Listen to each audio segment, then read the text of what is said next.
Hey, Kev, let's follow this trail over here. This looks like there might be something waiting down there. All right. Hey, wait a minute. Do you hear that? Yeah, I thought it was just me. What the heck is that? I don't know what that is. Whoa, do you smell that too? That's unbelievable. Hey, look. What the? Hey, look, those branches are moving over there. What the heck is that? Holy cow, is that what I think it is? Look at that thing. Oh my God. It's a freaking Sasquatch.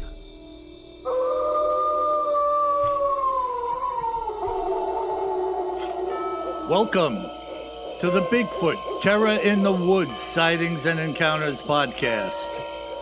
I am your host, W.J. Sheehan.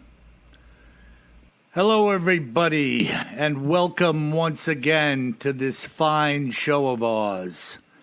My name is W.J. Sheehan, author of the series Bigfoot Terror in the Woods Sightings and Encounters, and all of the books are available, volumes 1 through 9, at Amazon in paperback and ebook. And if you're an audiophile, you can get volumes 1 through 8 at Audible, iTunes, and Amazon as well. So have at it, folks. Go out and get yourself a couple of books and show us some support. And by the way, before I bring in my brother tonight, KJ, I'm announcing a winner to the little contest we had a few weeks back. And that winner is Pamela S. Pamela S. from, as she said, Middle Tennessee. Pamela S. from Middle Tennessee. Kev, come on in. I'm going to read her letter, Bill, in the letters section, which is fantastic. So we'll have a little bit of suspense here. Yeah, and she's excellent. She sent us a picture of herself and her husband.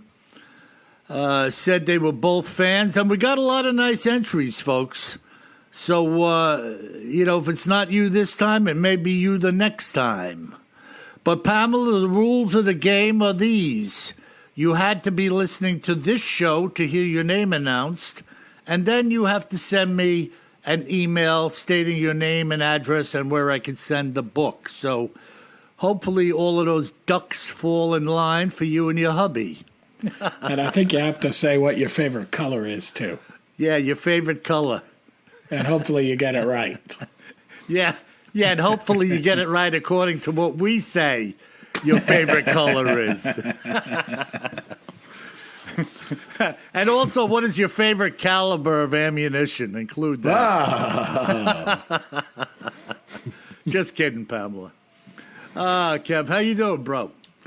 I'm doing okay, and to our listeners out there, thank you for all of the well wishes, emails, but as you can tell by my voice, I assure you I'm okay, or as okay as I normally am.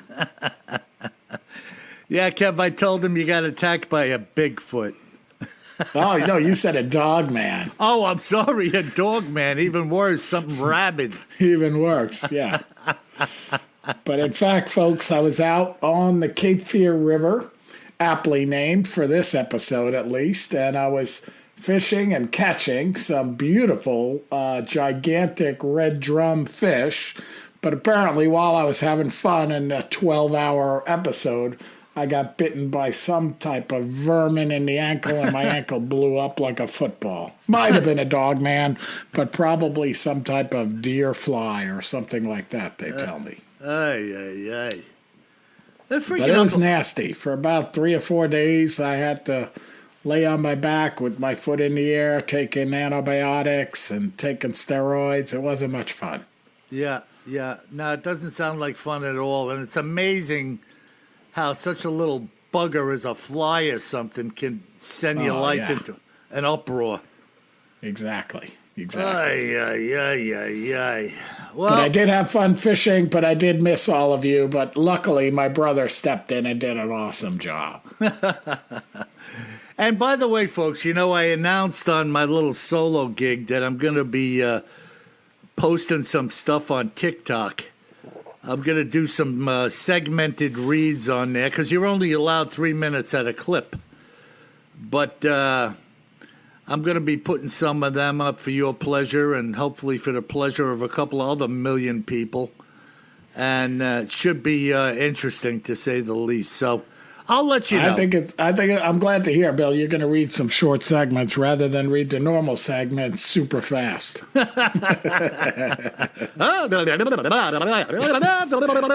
Thank you very much. Oh, wait a minute. You sound a little bit like a Sasquatch.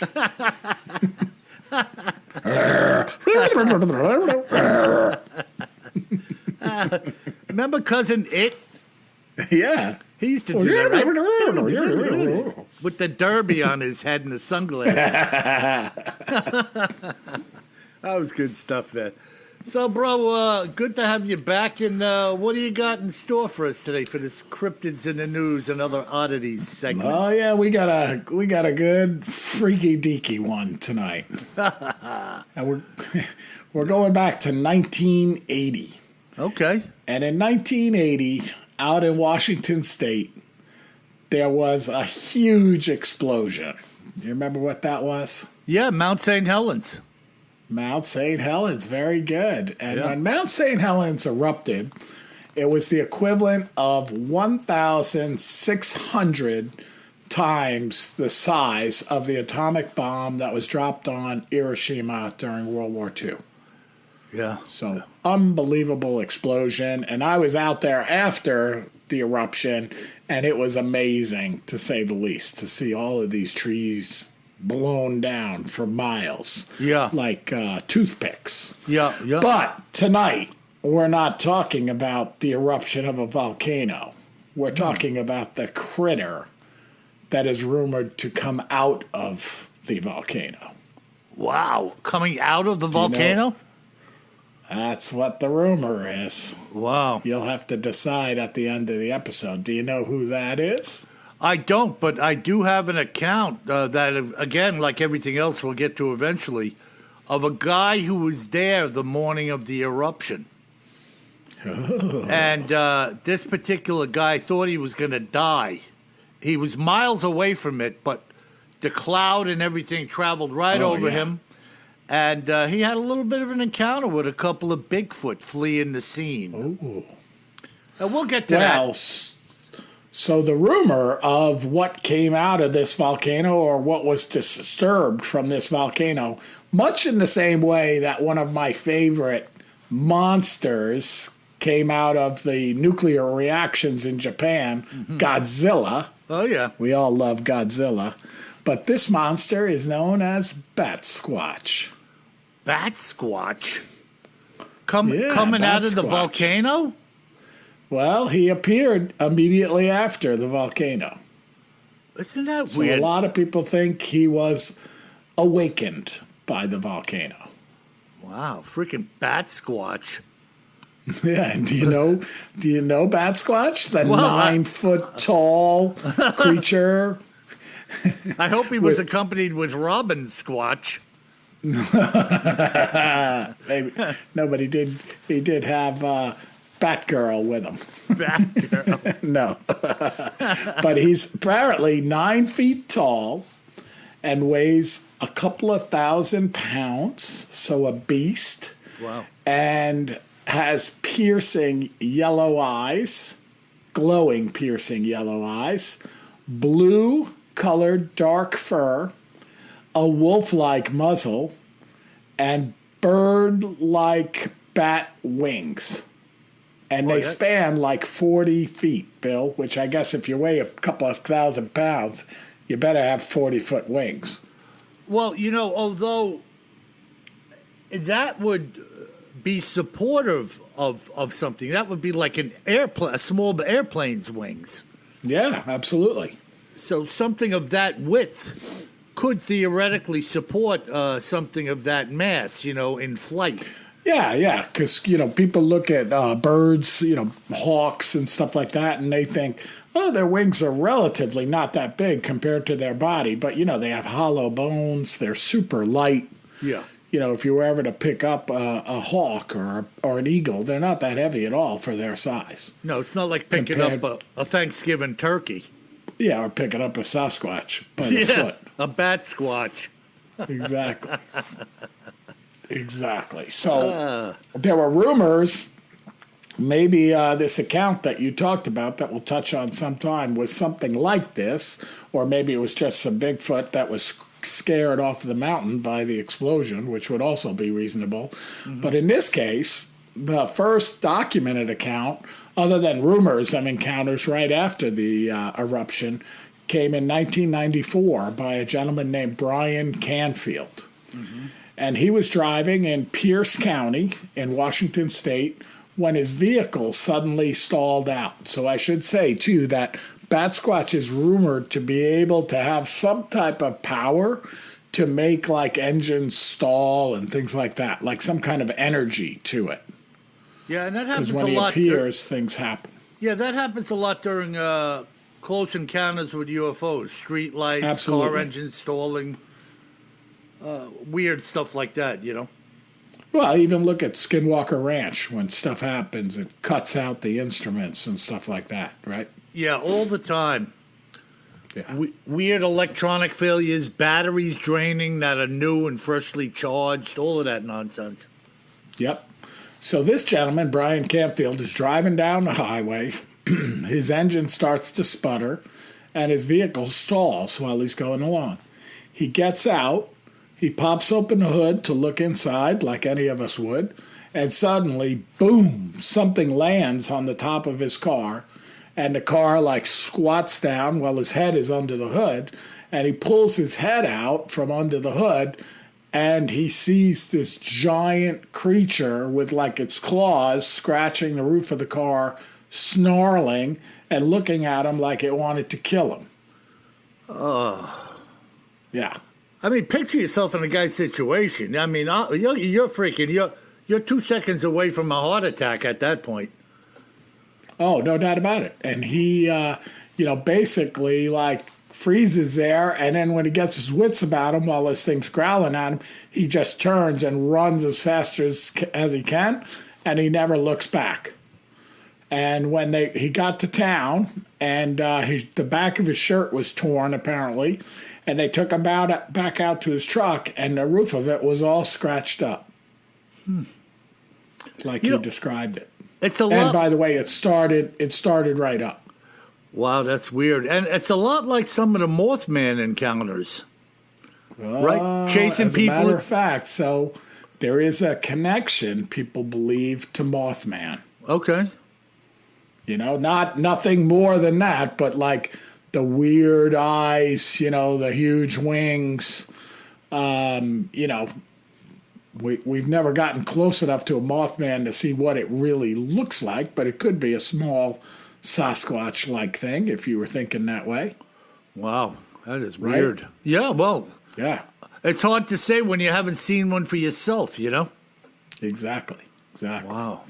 And then in 2009, near Mount Shasta in Northern California, several hikers witnessed a huge creature with leathery bat wings fly out from a crevice in the mountain. And they think it was a Bat Squatch based on the description. A long ways away, right? We're talking a couple of decades after this thing. Yeah, exactly. Wow. So something. And then a couple of years after that, in June 2011, in the same area, a man was out walking his dog, and he saw something fly by, and he describes it like this: "I saw something flying in the sky. It had bat wings, blue fur, and had a face similar to a dog, and its eyes were glowing red." He estimated it to be about 9 feet tall, and he watched it as it just flew by him. It's really hard to fathom such a thing happening, Right. Go ahead, Keto. I'm sorry. I didn't mean to. No. I'm saying that, so I don't have a lot on this, but I did want to mention it because it's one of these cryptids that people talk about. We've gotten letters about it. Hey, why don't you talk about Bat Squatch? There's not a ton of detail out there other than a lot of reportings that are of these various sightings. but not much more detail than that, unless some of our listeners have seen more. And if you have, send us some notes on it. And if you've seen Bat Squatch, definitely drop us a note. And if you want to talk to us about it, we'll give you a call. Yeah, it's really interesting. High strangeness indeed, Bat Squatch. Yeah. And I don't know who coined the frame Bat Squatch, but it's a weird combination. Well, the thing is, it's got these huge bat-like wings, and it looks like a Sasquatch, except for the large, glowing yellow eyes. Yeah, and the dog face. Well, yeah. It wasn't quite creepy enough with these giant bat-like wings and glowing yellow eyes. Let's give it a dog man snout. Well, let me shift gears here for a second. Two things happened to me as of late relative to Bigfoot. And one of them was a conversation with an Air Force guy. Now, I've spoken about the map I have of the training area, the survival training area in Washington. And recently, a former Air Force personnel was telling me that he had been privy to a commander of sorts addressing a group of GIs. He was one of them. And that commander at that time was telling them that these creatures are real and they are in that area and that they should use great caution. He went on to say, after I guess some questions were breached, that some men had encountered some and they didn't leave it alone, and the result was less than favorable. Mm. And when this commander was asked what happened to them, he said, as I told you, it was less than favorable, something to that effect. So he not only warned them about the creatures being in the area, but he warned them that some others had seen them and apparently had a less than favorable end to their taunting it or chasing it, whatever happened, which he didn't get into. So that was more than a bit interesting to get some confirmation from a different end of things of what basically we already know is true anyway. Yeah.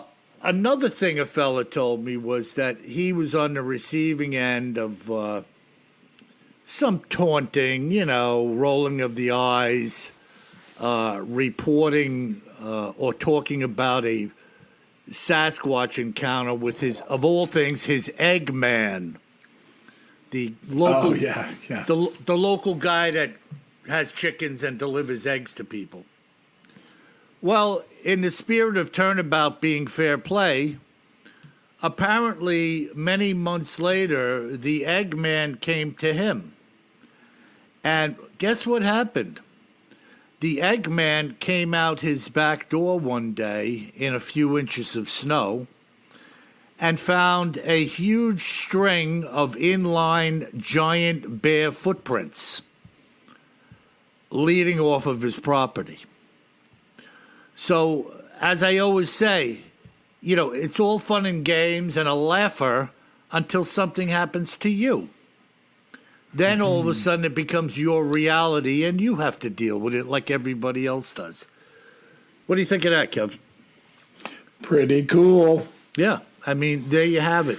A run-of-the-mill sighting of tracks on his own property from a guy who was formerly one of the ones laughing it up at somebody else's expense, I'm feeling like I should have an Eggman. No, I don't have an Eggman. Oh. Do you, Bill? Maybe you could become the Eggman. Oh. Remember the Beatles? I am the Eggman. I am the walrus. Make up your mind. You're either a walrus or an Eggman. Hey, if you can be an Eggman, you can be a walrus. So that's awesome. That's where I was going with that, and there's no end to the amount of people when you talk to them that have seen something. Now, before I read my story, I got to say something else here because people are going to be crazy when they hear this. I think I sent you this fella's email, Kev. I'm sure I did. He's a deacon, and his name is Walter. And I've had a couple of conversations with him. Excellent guy, very knowledgeable. And Walter had originally contacted us, knowing some of the conversations we have in this podcast about the demonic and possession and weird things. And he writes to me and tells me that he was involved in numerous exorcisms. He's a Catholic deacon. So I contacted Walter and asked him to give me a call. Well, the long and short of it, I kind of asked him, what is some of the more horrific things that you've had seen performing the rite of exorcism? And he told me of a story. Now, Walter, you're probably listening, and if I botched this up a little bit, forgive me. But Walter said they had a woman who was about 85 years old. She could hardly walk, and she was deemed by the church to be possessed of a devil. They go through this whole rigmarole, the psychological evaluation and everything. You don't just come in and somebody says, you've got a devil and there's nothing else wrong with you. I mean, unless you spin your head around. Yeah, and start puking blood, green barf on Pea them. soup on them. Yeah. And then they skip to the end of the checklist. yeah. Then they get right to it. Right to it. Okay. So they had this lady in restraints in the church. And they started the rite of exorcism over her. The prayers, the sprinkling of the holy water. And the holy water was leaving like sizzling cuts on the woman's body. Oh, yeah. I mean, just think of that. Just think of spraying blessed water, splashing blessed water on somebody, and it having that kind of effect on skin. Yeah, that was in The Exorcist too, the movie. Well, I Same think thing. In The Exorcist, they took the liberty of peeling a couple of things off and plugging them in there that have some legitimacy to them. Oh, yeah. So the woman breaks free from her restraints. Now, mind you, this is an 85-year-old woman who had a hard time getting in the building. The woman hits the floor and starts slithering. Yes, I did say slithering, like a snake, around on the floor and flashing her tongue in and out of her mouth like an adder. Picture that. That's terrifying. And then Walter said her head started to change shape and was like flattening out and broadening like the head of a pit viper or something. Oh, my God. Picture this happening, Kev.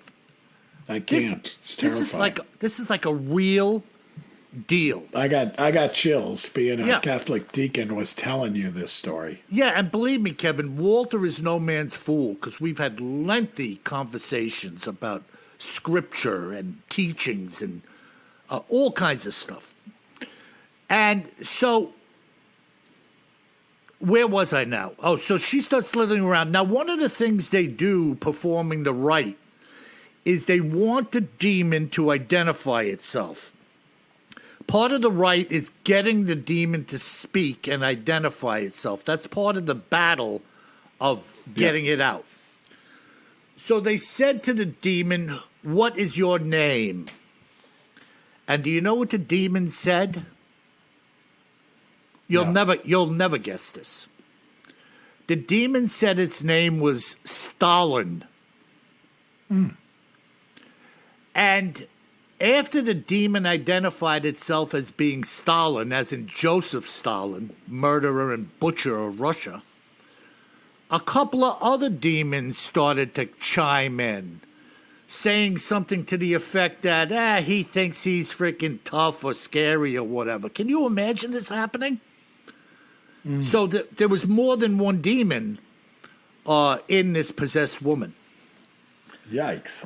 Yeah, so I just thought I'd bring that up. And Walter, again, I apologize if I butchered any of that at all. That's why I like to write things down or get things written down. So I limit the chance of error in translation, you know. But Bill, we'll talk about it offline. Maybe we could try something out, like having Walter on the podcast. Well, yeah, Might be interesting if he's willing to do it.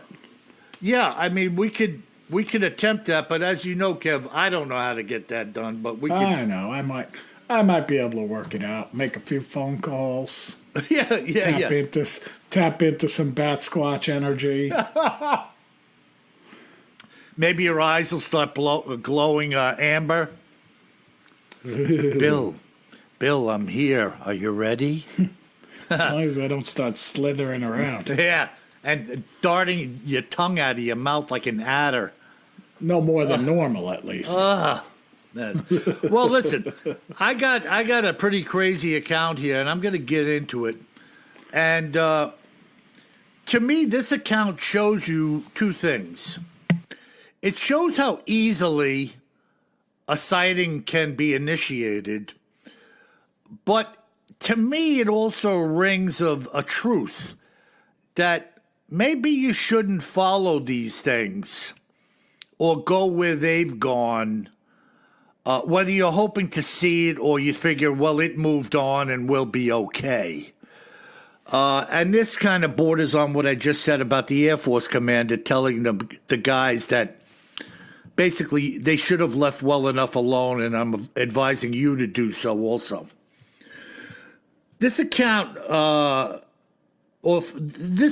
is of the events which given to me by a fellow named Alistair and his wife Marjorie, last name McNabb. Alistair was a transplant from Scotland that was hired by a firm in New Hampshire for his scientific abilities. During his employment, he met and married Marjorie Tennyson, who also has a smidgen of Scot in her ancestry. However, it's actually Alistair's passion for fly fishing that brings us to our story about an area known as the Fitzpatrick Wilderness, adjacent with the Shoshone National Forest. And here's what Alistair and his wife Marjorie had to say. This was to be our fourth fishing adventure in Wyoming. The region contains some of the best fly fishing and wilderness hiking in the world, and it's breathtaking country. After our first trip, we had quickly learned that it's well worth your time and money to work with a good outfitter or guide service when you're planning to go in such areas. In most, if not all situations, you'll need some type of permits, licenses, and the area knowledge of local men or women is a valuable asset which cannot be measured in dollars and cents. This is not the time to be cheap. For the price of a Hawaiian vacation for two, you can be readily supplied with everything and anything you'll need, including a guide. In doing so, you're not only helping yourselves, but you're supporting the industry and people in the region, which help ensure that these resources will be in place for a very long time. We met up with our guide, Joseph, at a predetermined location. He was slightly built, rugged-looking man who was of pure Arapaho heritage, and his family had been in this region for many generations. We were to hike into and fish in two different areas. The first site that we would fish was named Big Meadows, and the second along the route would be Downs Fork Meadows. There's a creek running right through this area which changes its name periodically as you walk. The only name I can ever remember is Dinwoody, simply because of the name and its European roots. That's Wyoming, and that's why we love it. The area consists of a rocky, mountainous surround with pine forests, grassy meadows, and water. Each time we come to this state, we prospect a new area, so this particular location was brand new for the two of us. We were each given a holstered pistol, and Joseph had a rifle and a pistol as well. This is grizzly country, and there are plenty of visible herd animals and trout as well, which the bears are itching to sink their claws into. So it was to be eyes wide open from here on out. The entire area that we planned to pass through is similar throughout, full of thick grassy meadows and marshy areas surrounded by extremely rugged timber. Rocky, mountainous terrain rises up behind the tree line, with the land's appearance being the same in every direction that you looked. The trip was in no way particularly difficult, and the actual mileage covered was not very far. It was more a casual hike, with most of our time spent focused on catching trout. We hiked in and set up camp on the edge of big meadows. From where we were in the timberline, we had a good firm patch of ground on which to pitch a tent, with our camp being within a reasonable walking distance across the meadow for us to reach the creek. Right behind the stretch of forest where we had set up our camp was a small mountain jutting up from the earth. Across from the creek was a lake. During the first 2 days, we spotted grizzly coming down across the meadow. It posed no threat to us and was fairly far away each time that we saw it. We also saw a moose grazing on the thick green grass, and I had told Alistair on more than one occasion that having a guide brought a certain sense of stability to us whenever we saw something. Joseph was not by any means flustered by a predator that might have otherwise frightened us to death.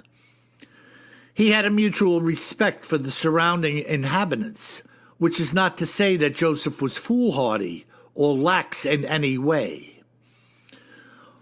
On one afternoon, we were lined up side by side fishing from the bank of Dinwoody. We all faced in the direction of a small lake which lay to the northwest. Next to the lake there was an outcropping of rock butted up against it, which appeared like a rugged hill or mound. At most it was 200 feet tall, which was much smaller than the surrounding mountain slopes. Marjorie and I were standing with our eyes focused on the creek when Joseph said, "Look over there, right there by the edge of that hill. Do you see that?" We both turned our heads and looked, trying to follow the direction of Joseph's point. He spoke again. "Do you see it? It's a hairy man." Now, Marjorie and I were not ignorant of what he was talking about or pointing at.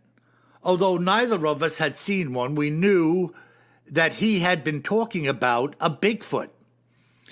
As we focused in on the base of the mound, there it was, loping along the edge of the hill adjacent to the marsh.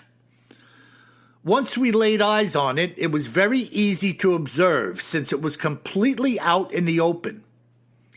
It must have come out of the woods that lay a short distance north of our camp. It had to have walked right across the meadow while we were fishing. We hadn't seen it, and yet there it was. I would say it was 500 or 600 yards away, and the creature's iconic silhouette was unmistakable. The marsh or meadow area consisted of bright green grass that was about 2 feet tall, and the grass was especially green along the water's edge where it abutted the rocky outcropping. There were no trees to obscure our view, and the Bigfoot's profile was very dark against the rocky backdrop, since the rocks were beige in color. Its arms swung like a clock, and it took long and deliberate strides walking in a somewhat forward-leaning posture, which was more than evident to the eye. Within 2 minutes, it was gone, disappearing beyond the bend and out of our view altogether. Pardon the pun, but this was a really big deal for me and my wife. So the rest of the day was spent with the three of us talking around about Bigfoot.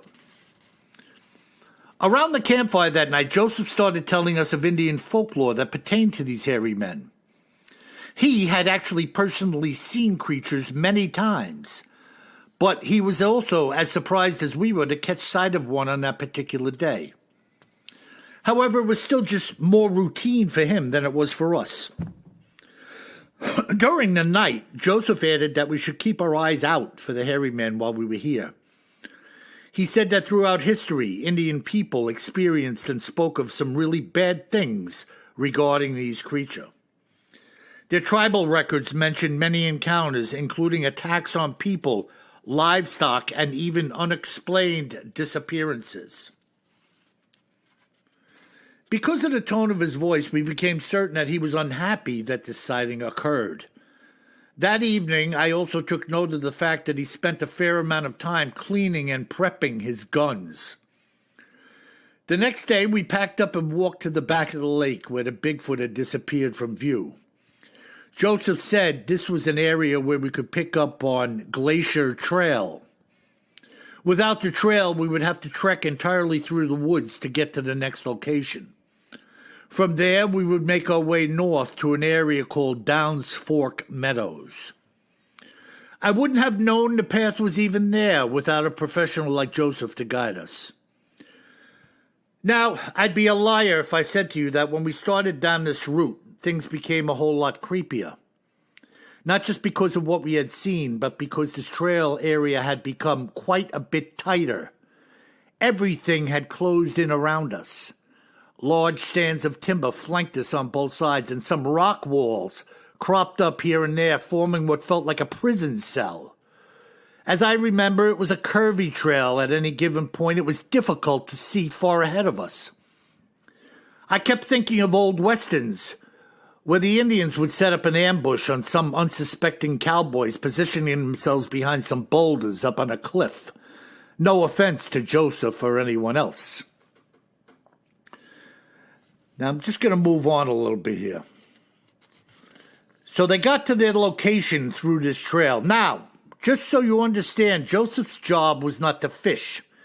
In fact, we had asked him numerous times to join us with a rod, and he politely declined every time. He would spot for us or get into the creek and help with landing a fish. And he also paid strict attention to other things, like setting up our flies and leaders. In Downs Fork, however, he was seemingly preoccupied with his field glasses.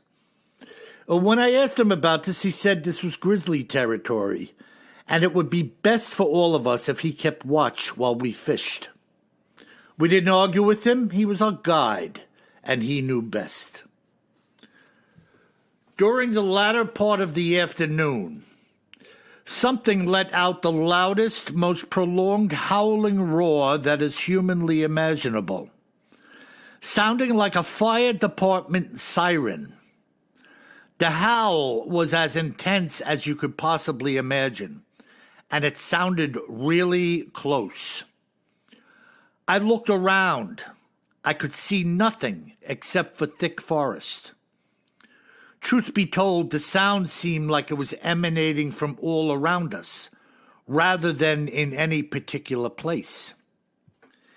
It was the loudest, most enveloping blast of noise that I'd ever heard in my life, and it brought us to a complete standstill.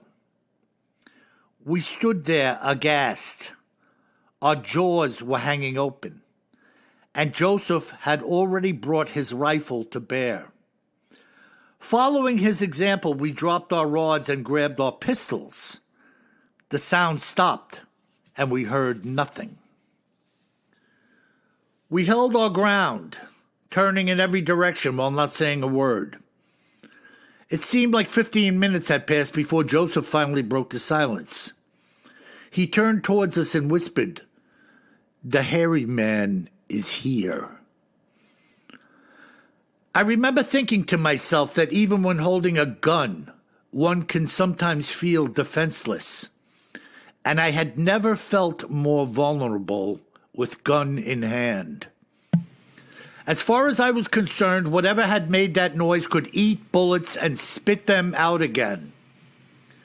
We had a momentary discussion about the best course of action, and then we started back out the way we came in, working our way through the trees, ambush points, and everything else. This time we were like jungle fighters looking around corners with our guns first. We hightailed it all the way back to the camp, and nobody said anything about needing to drink or eat. It was all about moving, and moving fast. We must have been about 2 miles south of Big Meadows when we broke out into an area that felt less secluded. We could see in virtually every direction and had decent visibility. We knew that, like it or not, we would have to spend a night, and this was the place to set camp. When I tell you we had an uneasy night, it's an understatement. Nobody could sleep, and regardless of what my wife and I did, Joseph felt it was his duty to be awake and standing guard. The minutes seemed like hours, and I kept waiting for a bonsai attack, but nothing happened. In the morning, we finally took time to eat. We were all hungry and needed our energy in order to finish the final stretch. To this day, we still send Joseph a Christmas card to let him know we're thinking about him. And for my wife and I, we have not been back to Wyoming in 15 years.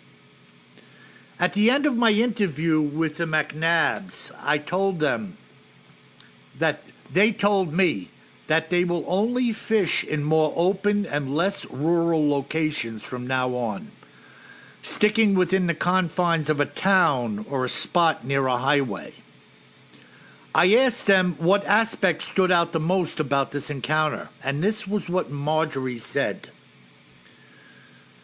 Nothing could prepare you for the screaming, which seemed like it was coming down from the sky above us. It was so loud, I felt it was hurting me, like some sort of sonic weapon. I know this doesn't make any sense to you, but if a child had been there, I think they would have just curled up in a ball on the ground and started to cry. It was absolutely terrifying, and certainly something that we will never ever forget. The two of us talk regularly about how brave Joseph must be to go back into these areas again and again to earn a living. What do you think of that, Kev? Yikes.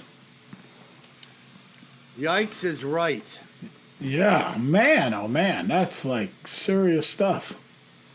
And you see how they went on.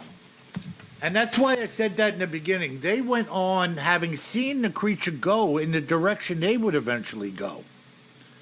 Yeah. And I'm telling you personally, I would not choose that.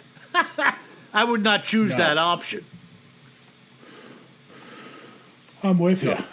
You know, and the fact that this howling, how many times have we heard this howling? And in close quarters, I mean, I believe that thing would just rattle the teeth in your head.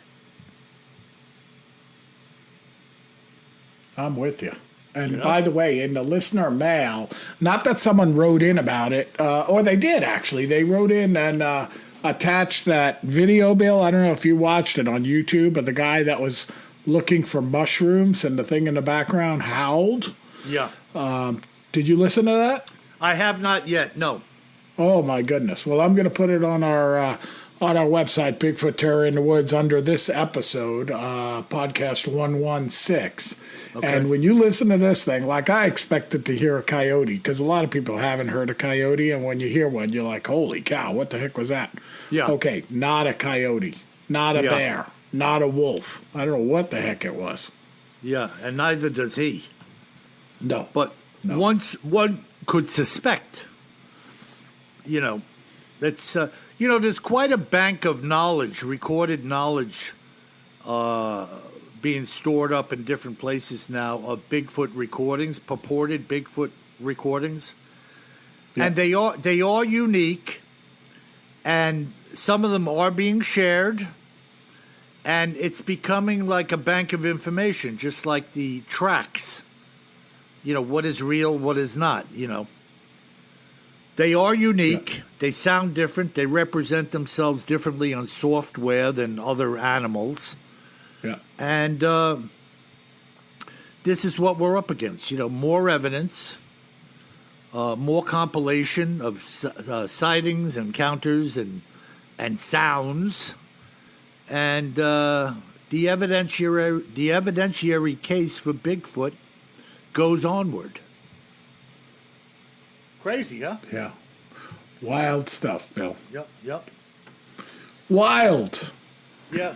So there you have it, the McNabbs in the Fitzpatrick Wilderness, Wyoming. Crazy, huh? All right. Well, this is an action-packed episode, Bill. We came back from a solo performance with a vengeance. So what do we got in our listener mail segment? Yeah, well, first off, we're going to go to the letter from Pamela from Tennessee, who won our contest. Bravo. And she wrote in about the Bigfoot Museum in Cherry Log, Georgia. And one of my buddies has been to this and brought me a couple of souvenirs from there, so he loved it too. So let me read her letter, and it's pretty good, both the about the museum, and then she adds a comment related to one of our prior episodes. Okay. So she writes, "Hi, I visited the Expedition Bigfoot Museum in Georgia twice, and it's fantastic. Very well done. Professional, great exhibits. My favorite is the Ape Canyon exhibit, with a life-size replica of the inside of the cabin where the loggers had been attacked." Remember that one, Bill, with the throwing the boulders on the cabin? Absolutely. Ape Canyon. And she says, I'm attaching a link to a picture of my husband and myself there last year. It was a great little day trip to get out of our house during this pandemic, and there is also glorious barbecue restaurant almost directly across the street. Y'all never turn down Southern barbecue and veggies. I'm with you, Pamela. Got to dig on some pig. So then she goes on and says, I also wanted to reply about Bigfoot on the $6 Million Man. That actually did happen in the 70s, and my father was a fan of the show. So much so that he gave me, listen to this, he gave me an action figure of the Bigfoot for my 4th birthday. And it scared me so badly I had nightmares. My grandmother took it back to the store on the next available day after my party and got another toy. My only regret now is that toy may have been valuable now with the current interest in cryptids, and Lord knows I was never going to let that horrific thing out of the box. And by the way, take care. Oh, yeah, go ahead. Did Pam say in the letter, because I know who played the Bigfoot, did she mention that in there? Well, we said it on one of our prior episodes, right? It was Andre the Giant. Oh, yeah, we did. I didn't know if we did that. Yeah. And she says, take care. Love the show. Pamela from Middle Tennessee. There you go, man. Good stuff. Well, congratulations, man. Pamela. Yeah, no, it's fantastic. We got some great listeners, you know. It's all good stuff. Awesome stuff. All right. And we're going to do one more letter this week, Bill, because we're running long, but this is a good one.